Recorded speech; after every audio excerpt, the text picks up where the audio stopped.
अजित पवारांच्या विमान दुर्घटनेच्या चौकशीचा अहवाल आज येण्याची शक्यता. डीजीसीएनं केलेल्या चौकशीचा प्राथमिक अहवाल आज येण्याची शक्यता. अहवाल येत नसल्यानं काल रोहित पवारांनी केली होती टीका. राज्यसभेच्या उमेदवारीवरून ठाकरे गटात रस्सीखेच सुरू असल्याची सूत्रांची माहिती. प्रियंका चतुर्वेदींसह राजन विचारे अंबादास दानवे मैदानात. विनायक राऊत चंद्रकांत खैरेही राज्यसभेसाठी इच्छुक. मुख्यमंत्री देवेंद्र फडणवीस आज नाशिक दौऱ्यावर. विश्व मराठी संमेलनाला राहणार उपस्थित. मुख्यमंत्र्यांच्या उपस्थितीत होणार संमेलनाचं उद्घाटन. भाजप प्रदेशाध्यक्ष रवींद्र चव्हाण दिल्ली दौऱ्यावर. राज्यसभा निवडणुकीच्या अनुषंगानं वरिष्ठांची भेट घेण्याची शक्यता. आता झेडपी आणि पंचायत समितीमध्येही स्वीकृत सदस्य असणार. राज्य मंत्रिमंडळाच्या बैठकीत शिक्कामोर्तब. झेडपीत सदस्य संख्येच्या 10% सदस्य निवडता येणार.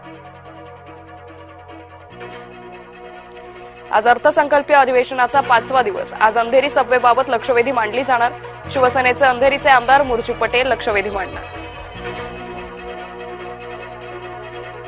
मुंबईच्या महापौर ऋतू तावडेंनी 1 कोटींचं घड्याळ घातल्याची चर्चा. ते घड्याळ 1 कोटींचं नाही, अफवा पसरवून बदनामीचा प्रयत्न. ऋतू तावडेंनी केलं स्पष्ट.